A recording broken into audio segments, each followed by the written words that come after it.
사람들은 봄이 되면 각종 나무와 들판에 핀 형형색색의 아름다운 꽃들을 보면서, 가을에는 붉게 물든 나뭇잎을 보면서 아름답다, 그렇게 말합니다. 매일 아침 동편에 떠오르는 태양을 바라보면서, 저녁에는 서편에 지는 또 태양 그 노을을 바라보면서 참 아름답다, 그렇게 감탄을 하기도 합니다. 그러나 이 세상에는 이보다 더 아름다운 것들이 수없이 많이 있습니다. 항상 양보하고 또한 다른 사람을 나보다 더 아끼고 배려하는 고운 마음씨를 가진 그런 사람들을 보면서 그 모습이 참 아름답습니다, 그렇게 말합니다. 고난 중에 있는 자들을 위해서 기도해주고 위로하고 격려하고 축복해 주는 그런 분들의 모습이 또 너무너무 아름답습니다. 고집 부리거나 잔소리하지 않고 매사에 덕을 세우고 본을 보이고 베푸는 삶을 사는 나이 드신 분들을 바라보면서 너무너무 아름답습니다 라는 존경의 말이 저절로 나오게 됩니다.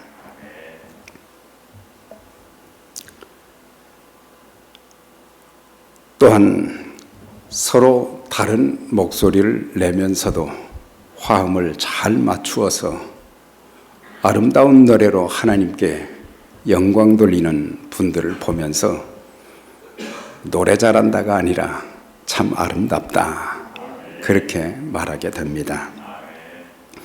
아무리 힘든 삶의 상황에도 주님의 교회를 위하여 묵묵히 희생하고 섬기는 그런 분들을 보면서 저렇게 아름다울 수가 있을까 감탄하게 됩니다. 언젠가 우리가 이 세상 삶을 마쳤을 때에 사람들이 말하기를 저분의 인생은 한 폭의 그림처럼 아름다웠다, 이렇게 말한다면 얼마나 복된 인생이 될 수 있겠습니까? 네. 사랑하는 여러분들, 여러분들의 가정생활과 교회생활, 사회생활을 주님과 이웃들이 바라보면서 참 아름답다, 너무너무 아름답다, 그렇게 인정해 주실 것 같습니까? 오늘의 본문의 말씀은 가정과 교회 공동체의 아름다움을 잘 묘사해 주는 내용이로 다윗이 지은 시 중에 하나입니다. 이 말씀은 다윗이 하나님의 성령의 감동하심을 받아서 지은 시이기도 하지만은 그 시대 백성들을 향한 하나님의 간절한 소원, 그리고 나라의 지도자요 왕이었던 다윗이 그 다윗의 가정, 그 자녀들을 바라보면서 기대하는 그런 소원의 내용이 또 담겨 있는 것을 보게 됩니다. 그래서 133편을 성전에 올라가는 노래라고 했어요. 성전 공동체인 하나님의 백성들이나 그 자녀들인 가정 공동체에게 꼭 있어야 될 것을 시적인 내용으로 말씀해 주신 내용이 본문이 되는 것입니다. 그러면 하나님이 보시기에 아름다운 공동체의 모습은 무엇으로 나타내야 되는가? 첫째는 1절의 말씀입니다. 형제가 연합하여 동거함이 어찌 그리 아름다운고. 여기서 중요한 것은 형제라고 하는 그 단어의 뜻은 육신의 가족을 의미하기도 하고요. 또한 선택받은 이스라엘 백성들을 지칭하기도 한 것입니다. 그 다음에 신약에 와서는 신약시대에 예수의 피로 한 가족이 된 사람들, 그래서 형제, 자매라고 부르죠. 그런데 여기 말씀 보면은 형제가 동거함이, 가족들이 같이 사는 게 어떤 가정은 행복하기도 하지만 어떤 가정은 참 고통 가운데 지내는 그런 분들이 있어요. 가정이 얼마나 몸살을 하고 정신적으로 고통을 겪게 되고 육신적으로 질병이 들고 미래 꿈조차도 꿀 수 없는 절망적인 하루하루가 얼마나 고통스러운 가정 생활이겠어요. 그래서 우리가 형제들이 동거한다면, 같이 거한다는 그 가족 공동체가 행복하고 아름다워야 될 뿐만 아니라 믿음 안에서 형제, 자매된 성도들이 모인 곳이 교회잖아요. 얼마나 많은 교회들이 깨어져 가고 많은 사람들에게 상처와 아픔을 주고 오직 하나님, 예수님의 이름을 말하면서도 하나님의 뜻과 그리스도의 그 마음은 전혀 나타나지 않는, 그래서 믿음 생활이 너무너무 힘들다고 말을 하게 됩니다. 그래서 세상으로 자꾸 나가기도 하게 됩니다. 그러므로 중요한 것은 형제가 연합하여 그랬어요. 연합. 그런데 중요한 것은 연합을 위해서는 따라와야 될 앞서야 될 것이 뭐냐? 사랑하고 화목하는 모습이 보여져야 된다는 거예요. 사랑하고, 부부가 서로 사랑하고 아끼고 그렇게 될 때 하나가 될 수 있는 것이고, 교회도 마찬가지죠. 교회도 서로 사랑하는 그런 모습. 우리가 찬송은 잘 부르지요. 한 피 바다 한 몸 이름, 형제여 자매들이요, 그리스도의 피로 구속함을 받은 하나님의 자녀들의 참 모습이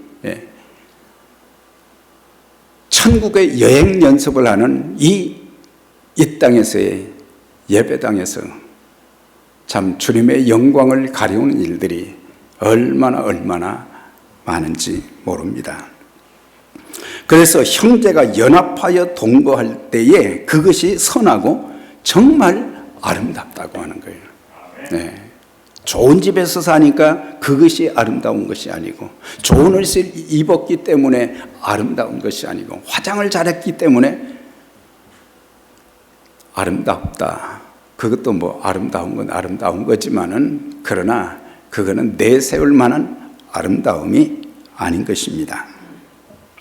그래서 가정에서 가족들이 서로 사랑하고 화목하게 지내는 것이 아름다운 모습이라고 하는 것입니다. 당시 왕이었던 다윗은 성전에 올라가 예배 드리는 백성들이나 또한 그 가정에 자기 자식들에게 기대했던 것이 뭐냐? 기대했던 것은 하나님의 백성들이나 그의 자녀들 모두가 서로를 사랑하고 아끼고 또한 협력하고, 아버지가 왕이니까 또 많은 국민들에게는 아버지를 도와서 아름다운 일들이 잘 이루어질 수 있도록 그렇게 해야 되는데, 성전에 가서 예배 드리는 그 백성들, 그 중에는 지도자들도 있고 일반 평민들도 있고, 그렇지만 또 다윗의 자녀들도 마찬가지죠. 동상이몽이라고 하는 거예요. 전부 다른 생각들로 꽉 차서 가서 예배는 하나님께 드리는 것이 아니라 형식적으로 예배를 드리면서 자기들의 어떤 욕망을 어떻게 하면 잘 이룰까, 그리고 다른 사람들이 고통받고 아픔이 있는 그런 사람들을 돌아볼 그런 마음조차도 생기지 않고 오로지 자기 중심으로 종교 생활, 이것으로 나는 하나님을 예배했다고 그렇게 생각하는 사람들. 그래서 다윗이 그 시대의 그 백성들의 지도자들의 모습뿐만 아니라 자기 아들들의 모습을 보면서도 서로 사랑하고 아끼는 그런 모습이, 화목한 모습이 전혀 보이지 않았어요. 다윗의 둘째 아들 아도니아는 일평생 전쟁터에서 전쟁을 하면서 다윗을 도왔던 요압 장군, 그리고 아비아달, 이 사람 대제사장이죠. 이 두 사람은 다윗의 오른팔 왼팔이 되는 사람들이에요. 그런데 다윗이 나이 많고 이제 늙어지니까 또 다른 권력을 누리기 위해서 찾아 나선 것이 아도니아예요. 아도니아가 잘생겼대요. 똑똑하게 생겼다는 거예요. 아버지가 지금 언제 돌아가실지 모르는 그런 판국에 자기가 왕이 되겠다고 반란을 일으켰어요. 그런데 그게 며칠 가지 못했어요. 결국에 둘째 아들 아도니아가 비참하게 죽는 모습을 다윗이 보아야 했습니다. 또한 다윗의 첫째 아들 압살롬도 아버지 다윗을 왕의 자리에서 쫓아냈어요. 아버지가 비참하게 머리를 풀고 신발을 신지 못하고 맨발로 피난을 갑니다. 이 자식이 아무리 권력이 좋아도 자기들의 욕망을 이루기 위해서 기본적인 예의도 없고 하나님을 섬기는 사람의 그런 바른 태도가 전혀 아니죠. 결국에 왕의 자리를 쟁취하려고 난을 일으켰다가 결국에 또 비참하게 죽고 맙니다. 아버지 다윗이 얼마나 눈물을 흘리며 애통하며 아들들의 죽음을 참 안타까워했는지 보게 됩니다. 이런 아들들은 하나님의 마음도 모르고 아버지의 마음도 모르고 백성들을 생각하는 그런 마음도 전혀 없는 아주 이기적인 하나님의 백성의 한 사람들이었어요.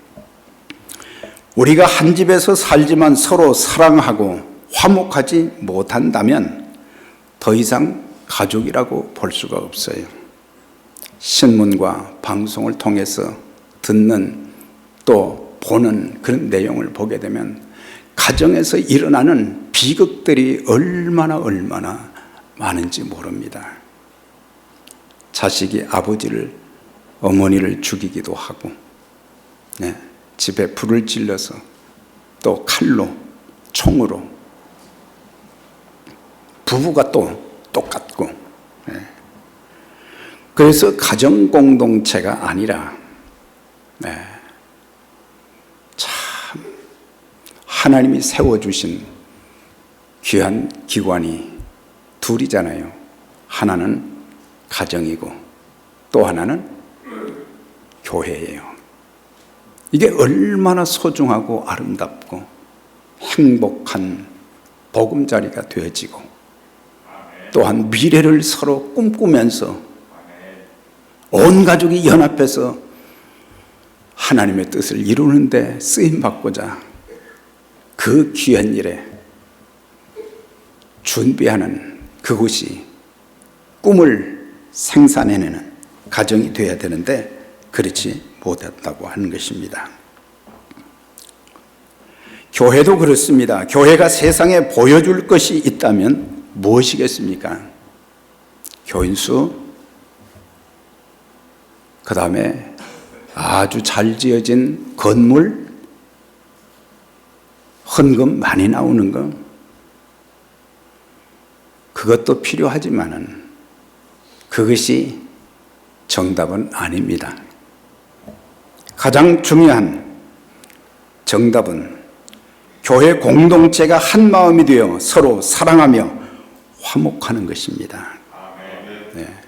우리는 드러내놓지 않고 있지만은 우리는 정말 가족 같은 그런 모습들이 있어야 되잖아요. 매주에 한 번씩 모이지요. 최소한 한 번씩은 모여요. 새벽 기도 때 만나지요. 수요 예배 때 만나지요. 참 만나는 일들이 얼마나 많습니까? 서로 사랑하고 화목할 때 하나님이 기뻐하십니다. 세상 사람들도 그런 교회를 바라보며 칭찬하기를 참 아름다운 교회, 아름다운 성도들이라 그렇게 말하게 될 것입니다. 화평케 하는 자는 복이 있나니 저희가 하나님의 아들이라 일컬음을 받을 것이며 그랬어요. 하나님의 아들이라 하나님의 자녀라 일컬음 받는 사람들은 어떤 사람들이냐? 화평케 하는 자들이다. 화평을 만들어주는 사람들이라고 하는 거예요. 하나 되게 하는 역할을 감당하는 사람들이라고 하는 거예요. 반대로 화평케 하지 않는, 분열시키는, 갈라놓는 그런 사람들은 하나님의 아들의 자격이 없다고 하는 거죠. 주님께서 제자들의 발을 씻어 주신 후에 제자들에게 이런 말씀을 하셨어요. 서로 사랑하라. 내가 너희를 사랑한 것 같이 너희도 서로 사랑하라. 너희가 서로 사랑하면 이로써 너희가 내 제자인 줄 알게 될 것이다. 네. 제자는 성경 공부를 했기 때문이 아니라 서로 사랑하는 법을, 주님이 사랑이시기 때문에 우리도 서로 사랑을 배워서 그 사랑을 인격적으로 아름다운 관계에서 희생하고 돌보고 섬기는 그런 모습, 형제를 사랑하여 서로 우애하고 존경하기를 먼저 하며 그랬어요. 이것은 로마 교회 성도들에게 바울을 통해서 주신 말씀이 형제를 사랑하라 그랬어요. 이건 사랑하라고 하는 것은 하나님의 계명이요, 주님의 계명입니다. 네.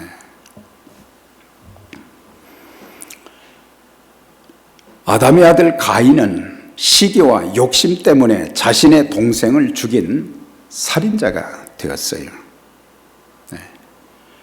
자기 동생 아벨의 제사는 하나님이 받으셨고 자기의 제사는, 자기의 예배는 거절했다는 명분 때문에 그것이 분노하고 살인할 일이겠어요. 정말 가인이 왜 하나님께서 내 제사를 안 받으셨을까? 그걸 좀 여쭤봐야죠. 하나님, 왜 동생 것만 받고 편애하십니까? 아니다. 너는 내 말대로 하지 않았기 때문이다. 그러나 동생은 그렇지 않고 제사를 내가 받을 만한 모든 구비 조건이 갖춰졌기 때문이다. 또 동생에게 찾아가서 얘야, 내 것은 하나님 받아주셨는데 왜 내 것은 안 받아주셨냐? 뭐가 다르냐? 그 동생한테도 좀 물어볼 일이 아니겠어요? 근데 그런 것은 없이 얼굴색이 변하고, 자기가 잘못해놓고 얼굴색이 변하고, 사람들이 보지 않는다고 해서 돌로 쳐서 갖다가 묻고, 하나님께서 그걸 보시고 가인아 내가 어디 있느냐. 참 이런 것을 보면서 자신의 동생을 죽인 살인자가 되기도 했지만, 창세기 13장에 보면 아브라함과 롯에 대한 내용이 나옵니다. 거기에 보면 이 삼촌과 조카의 그런 관계인데, 아브라함이 고향을 떠나올 때 조카 롯도 같이 따라오게 되었고, 그러면서 나중에 이제 아브라함의 목자들이 많은 양을 칠 수 있는 그런 양들의 수가 늘어가고, 또 롯의 목자들이 또 양들을 잘 쳐서 양들이 너무 많아 서로 그러다 보니까 서로 불평이 생기고, 그래서 자꾸 목자들끼리 싸우고, 그런 모습을 보면서 아브라함이 조카를 불렀어요. 네. 우리가 지금 너무 많은 양떼를 가지고 있는데 이 자리가 좁으니까 우리가 서로 이렇게 떨어져서 지내는 것이 좋지 않겠느냐.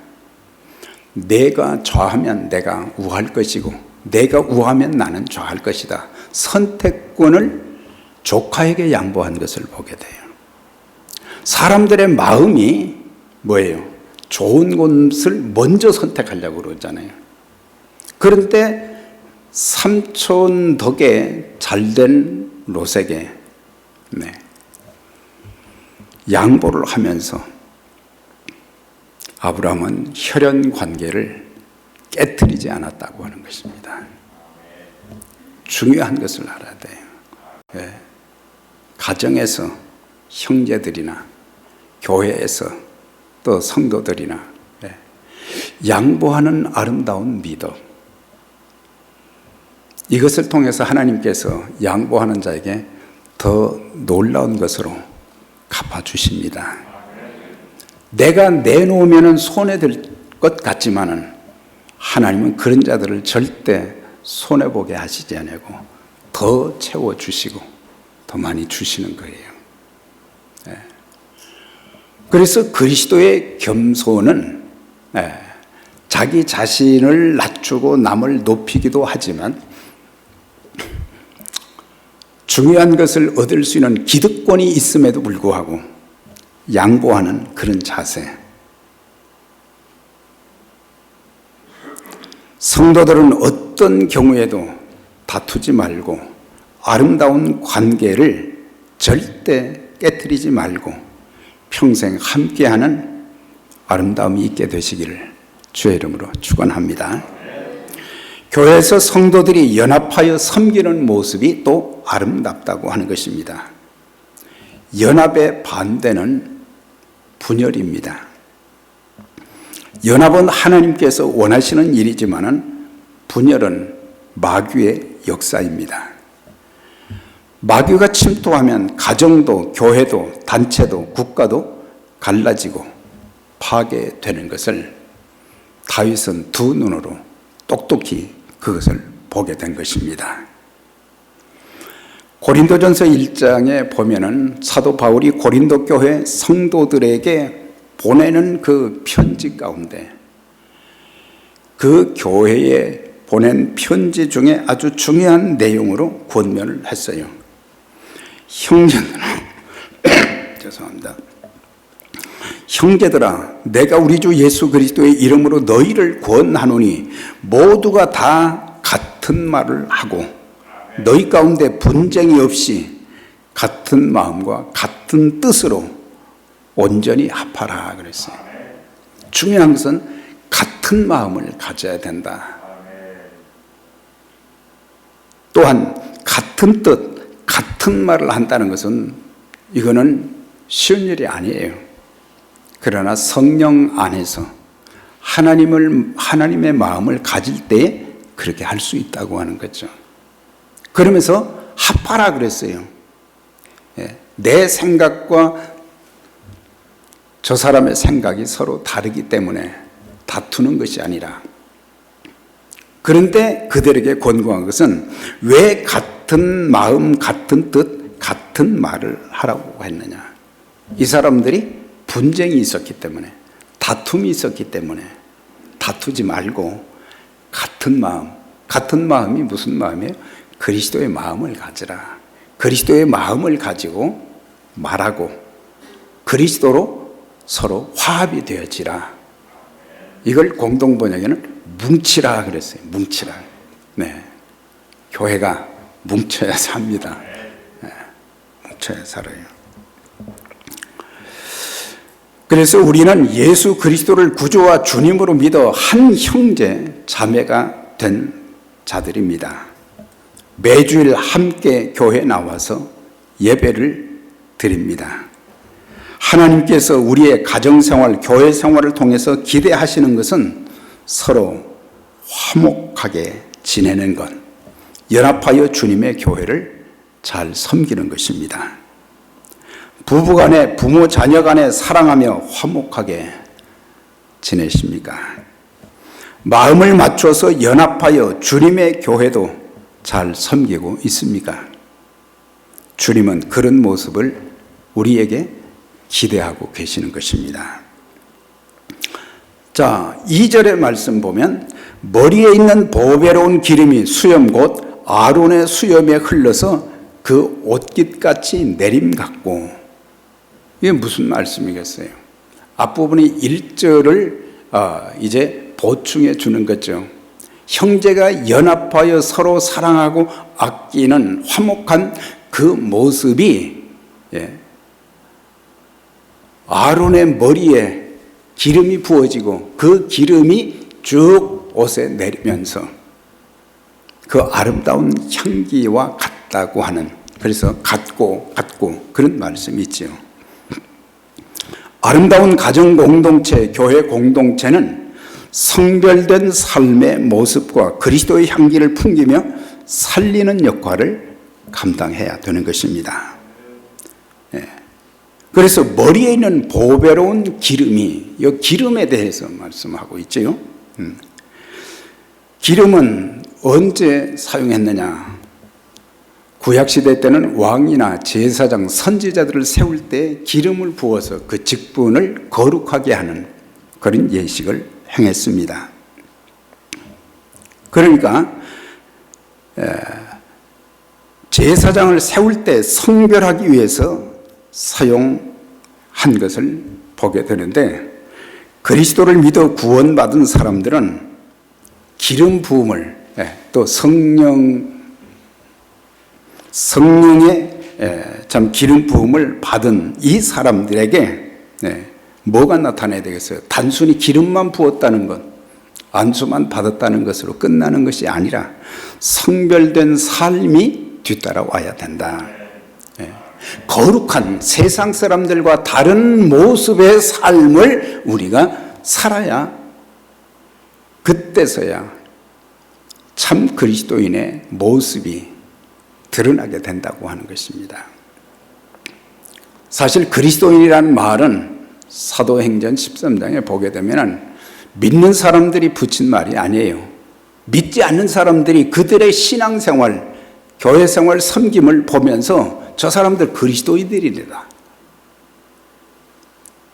얼마나 믿음 안에서 순수한 믿음을 가지고 하나님 말씀대로 살려고 애를 썼는지, 그래서 저 사람들 보면서 그 핍박이 많고 순교를 각오하고 믿음 생활하는 사람들을 보면서 그리스도인이라 그랬거든요. 그래서 그리스도를 믿어 구원받은 성도들은 성별된 삶을 살아야 한다고 하는 거예요. 생각과 언어, 삶의 모습이 불신자와 전적으로 달라야 된다고 하는 것입니다. 우리가 세상 사람들과 똑같은 형태의 삶을 산다면 그것은 하나님의 원하시는 뜻이 전혀 아닙니다. 뭔가 달라야 된다. 너희가 이 세대를 본받지 말고 오직 마음을 새롭게 함으로 변화를 받아 하나님의 기뻐하시고 온전하신 뜻이 무엇인지 분별하도록 하라. 이 세대를 본받지 말아야 되는데 이 세대를 본받는 세상 사람들과 똑같은 유형의 삶을 산다고 하면 우리가 빛이 될 수 없고 소금이 될 수가 없는 거죠. 또한 기름을 부을 때 그냥 기름은 보통 기름을 쓴 것이 아니라 아주 향료가 많은 아주 아름다운 냄새가 많은 그런 기름을 썼단 말이죠. 그러니까 그 향유가 막 퍼져나가는 거예요. 고린도후서 2장 15절 고린도 교회 성도들에게 우리는 구원 얻는 자들에게나 망하는 자들에게나 하나님 앞에서 그리스도의 향기라 그랬어요. 그러니까 구원 얻는 사람은 예수 믿고 구원받은 사람들, 반대로 망하는 자들은 예수 믿지 않는 사람들에게나, 그러니까 세상 사람들에게나 그렇지 않은 사람들에게 우리는 그리스도의 향기다 그랬어요. 그럼 그리스도의 향기는 기름 냄새를 말하는 것이 아니라고 하는 거죠. 그것은 성도의 삶의 모습을 말하는 것입니다. 직장과 사업장, 각종 단체, 사회에서 그리스도를 믿는 자답게 사는 모습입니다.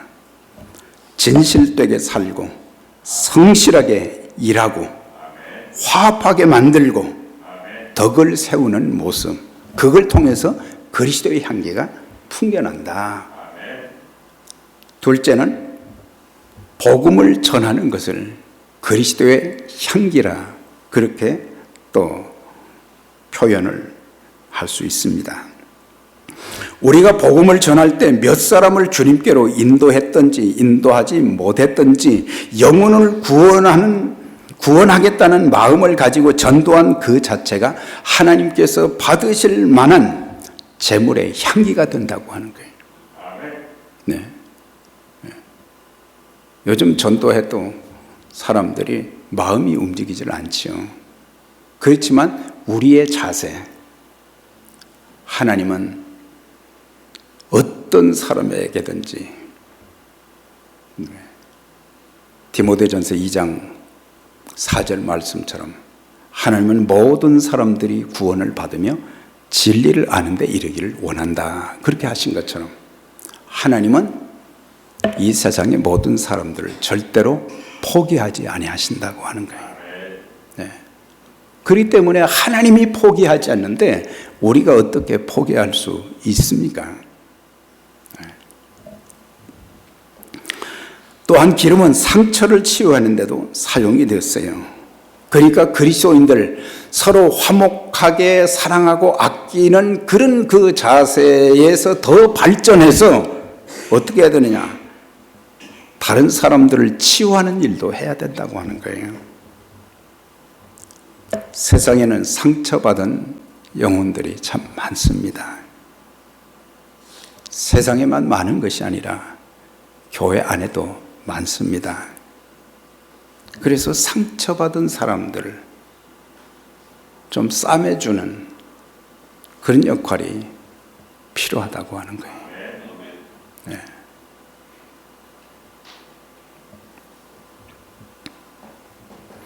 낙심과 좌절, 분노와 증오, 저주로 가득 찬 인생을 사는 자들을 위해서 기도해주고 치유받게 함으로 그리스도의 향기를 풍길 수 있는 것입니다. 3절입니다. 헐몬의 이슬이 시온의 산들의 내림과 같도다 그랬어요. 서로 사랑하고 화목하게 서로 연합해서 사는 그 모습은 뭐와 같으느냐? 시온의 산들의 이슬이 내림과 같도다 그랬어요. 여기서 우리가 중점을 두어야 될 것이 이슬입니다. 이슬은 밤에 촉촉하게 내리는 아주 작은 비인데 이슬만 잘 내려도 채소와 수목이 잘 자라게 됩니다. 생명을 약동시킵니다. 그래서 우리가 이제 성령의 사람들은 어떤 경우에도 하나님께로부터 주어지는 성령의 은혜와 단비를 받아 가지고 또 다른 사람들을 살리는, 다른 사람들을 세워주는 그런 역할을 감당해야 되는 것입니다. 때로 내가 사람을 살릴 수 있는 그런 권한, 또 짓밟고 죽일 수 있는 권한을 가졌다 할지라도 예수 믿는 사람들은 살리는 쪽을 선택해야 됩니다. 그것이 하나님의 뜻입니다. 사랑하는 여러분, 하나님의 자녀들이 이와 같은 모습을 통해서 하나님께서 거기서 복을 명하셨다 그랬어요. 네. 참 복받을 만한 그런 그릇들이 되어지니까 거기서 복을, 거기는 예루살렘을 말하는 거예요. 예루살렘에는 모든 백성들이 복을 받을 뿐만 아니라 이 땅에서의 복뿐만 아니라 영생의 복을 받게 된다. 그렇게 약속을 했어요. 그래서 우리 모두 아름다운 공동체를 이루어서 죽어가는 영혼들을 살리고 주님의 나라를 확장하는 일에 귀하게 쓰임받게 되시기를 주의 이름으로 축원합니다. 전능하신 하나님 아버지, 오늘도 우리에게 주신 말씀들을 기억하면서 형제가 연합하여 서로 사랑하고 아끼고 화목하게 지내는 것이 정말 아름답고, 또한 아론의 머리에 부어진 그 기름이 온 몸을 적시듯이, 그리고 헐몬의 이슬이 시온의 산들에 내림과 같은 그런 은혜의 단비, 또 복음을 증거하는 그리스도의 향기를 풍기는 그 삶을 저희들이 살아가기에 부족함이 없게 해 주셔서 하나님의 선하신 뜻이 우리가 존재하는 가정과 교회에서 일어나게 하셔서 그 사랑과 은혜가, 그 화목의 아름다움이 또한 교회 밖으로도 세상으로도 흘러나가서 많은 영혼들을 살리는 우리의 삶의 여정이 되도록 우리 하나님께서 축복하시고 또 아름답게 사용해 주옵소서. 예수님 이름으로 기도드렸나이다. 아멘.